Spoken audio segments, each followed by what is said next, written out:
আসসালামু আলাইকুম।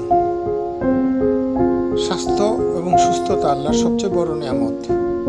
অথচ এই নিয়ামত প্রাপ্তির জন্য আমাদের যে আন্তরিকতা, চেষ্টা এবং দায়িত্ববোধ থাকা দরকার, সেটা কিন্তু আসলেই ভয়ঙ্কর রকম বেদনাদায়ক কম।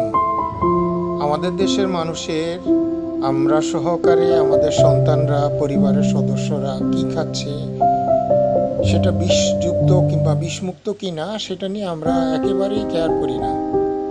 সচেতনতা বা সতর্কতা ছাড়া আমি সুস্থ থাকবো, আল্লাহর সর্বোচ্চ এবং সর্বোত্তম নিয়ামত সুস্থতা পাবো, এটা আশা করাই অনেকটা পাগলামি।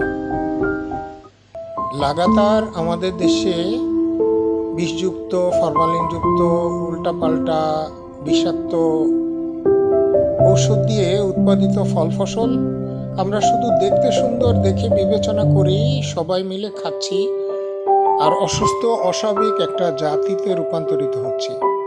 আমাদের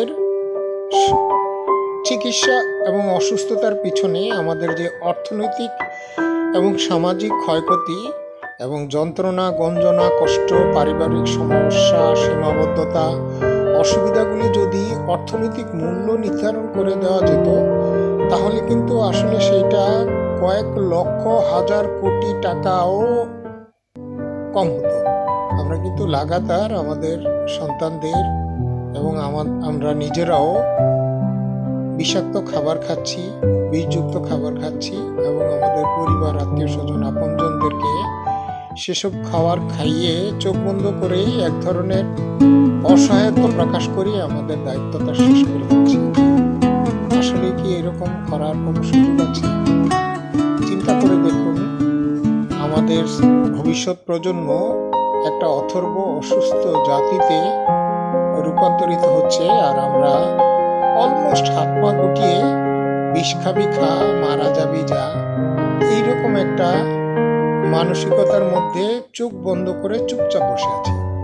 অথচ অল্প জায়গায় আমরা যদি পলিকালচার করতে পারতাম, বা নিজেদের ছাদ, বারান্দা, আশেপাশের জায়গাগুলোকে আমরা একটু সমন্বিতভাবে ব্যবহার করতে পারতাম বা করতাম, কমসে কম যারা বিষযুক্ত খাবার উৎপাদন করে তাদের বিষয়ে সচেতনতামূলক কার্যক্রম বা পদক্ষেপের অংশ হতে পারতাম। সমবায় পদ্ধতিতে বা যেই পরিবারে বা যেখানে আমরা বসবাস করি, নিজে একা সম্ভব না হলেও আরো 2-4 জন যুবক যুবতী, ছেলে মেয়ে, সন্তানদের বা প্রতিবেশীকে সাথে নিয়ে নিরাপদ খাদ্যের একটা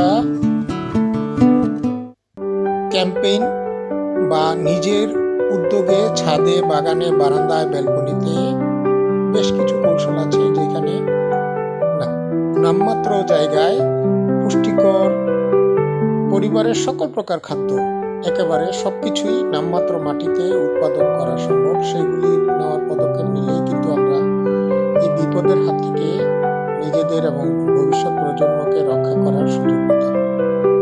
আসলেই চলুন নিরাপদ খাদ্য খাই, আমাদের স্ত্রী সন্তান পরিবারকে নিরাপদ এবং সুন্দর জীবনের দিকে এগিয়ে নিয়ে যাই। নিরাপদ খাদ্য খাওয়ার অভ্যাস করার জন্য আমাকে রকেট সায়েন্স জানতে হবে না। একটু চেষ্টা করলেই আমরা অনলাইনে এই বিষয়ে অনেক তথ্য পেতে পারি। আর আমার এই ইউটিউব চ্যানেলে কৃষকের সুখ দুঃখ ও স্বপ্নের খামার বাড়ি নামক ইউটিউব চ্যানেলে সাবস্ক্রাইব করলে, কিংবা আপনারা যদি সেখানে সাবস্ক্রাইব নাও করেন, কমসে কম ভিডিওগুলি দেখেন, সেখান থেকে অনেক পরামর্শ পাওয়া যাবে। আর কখনো যদি আপনাদের এই বিষয়ে কোনো সাহায্য প্রয়োজন হয়, আমাকে মেসেজ করুন, প্রয়োজনে কল করুন, আমার ফোন নাম্বার দেওয়া আছে, আমি অবশ্যই সাহায্য করার চেষ্টা করব। দুঃখজনক বা বেদনাদায়ক চ্যাটজিপিটি হচ্ছে 99% ক্ষেত্রেই, স্পেশালি কৃষি এবং অন্যান্য প্রয়োজনীয় বিষয়গুলিতে, যেগুলি আমাদের দৈনন্দিন জীবনের সাথে জড়িত, খাদ্য নিরাপত্তা, পুষ্টি চাহিদা পূরণ, এ সকল বিষয়ের সাথে জড়িত, সেইগুলো কিন্তু সত্যিকার অর্থে একদম সঠিকভাবে দেওয়া আছে। আর এই যে ভিডিওতে আমি যেই তথ্যগুলো আপনাদেরকে এখানে দিয়েছি, লাগাতার যে স্লাইড শোতে যে বক্তব্যগুলো দেওয়া আছে, এগুলি আমার একেবারেই মন থেকে বলা, এবং আমি বিশ্বাস করি এবং জানি, এগুলি চর্চা করি, আমার জীবন চর্চার মধ্যে আমার পক্ষ থেকে 16 আনার চেষ্টা থাকে। নানান সীমাবদ্ধতা, চাকরির ব্যস্ততা এবং পরিবার বা অন্যান্য সদস্যদের সমপরিমাণ আগ্রহ বা চেষ্টা না থাকার কারণে অনেক ক্ষেত্রে আমি পেরে উঠি না।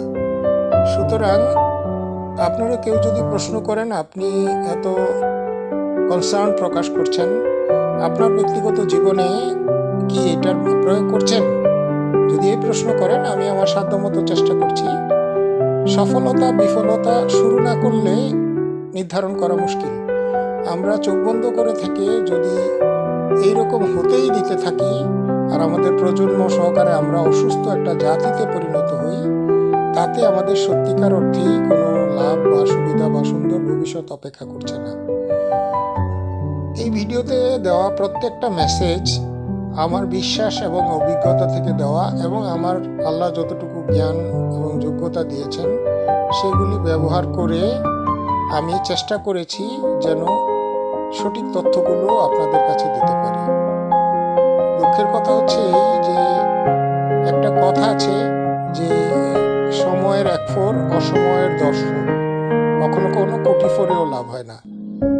আমরা যদি সময় নষ্ট করে নিজেদের সর্বনাশ বা ক্ষতি করার পর তারপর আশা করি সব ভালো হয়ে যাবে, আল্লাহ সব ঠিক করে দিবেন, অবশ্যই আল্লাহ এতটা অবিবেচক হতে আমাদেরকে বলেন না। চলুন নিরাপদ খাদ্য খাই। স্প্রাউট, মাইক্রোগ্রিনস, বারান্দায় উৎপাদিত শাকসবজি বা কম আলোতে কী ধরনের শাকসবজি ফল ফসল হয় সেগুলি উৎপাদন করে দেশের মানুষ এবং কৃষকদেরকে প্রণোদিত করে স্ব ভূমিকা যে যতটুকু পারি সেটাই না হয় পালন শুরু করি। তারপর অন্যদের দোষ এবং সমস্যার কথা বলি। ডাক্তার, প্রতারক মানুষ, অন্যান্যদের দোষ দিয়ে লাভ নেই। নিজেরা ভালো থাকার চেষ্টা আমরা নিজেরাই করতে হবে। তখনই আল্লাহ আমাদেরকে সবচেয়ে বেশি সুবিধা দিবেন, দয়া করবেন। সকলের জন্য সার্বিক শুভকামনা, সুস্থতা এবং নিরাপদ জীবনের জন্য সকলের জন্য দোয়া রইল। ভালো থাকবেন। আসসালামু আলাইকুম রহমতুল্লাহি ওয়া বারাকাতুহু।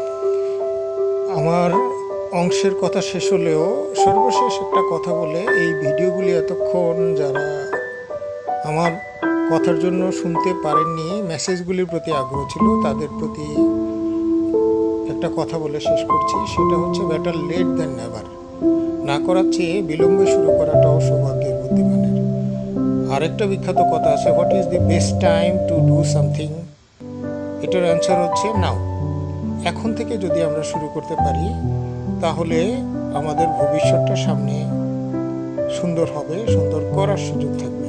সুতরাং দেরি না করি, এখন থেকেই আমাদের আন্তরিক চেষ্টা শুরু করি। নিরাপদ খাদ্য, বিষমুক্ত খাদ্য, পুষ্টিকর খাদ্য নিজেরা খাই, অন্যদের খেতে দেই। সবাই ভালো থাকবেন। নিরন্তর শুভকামনা।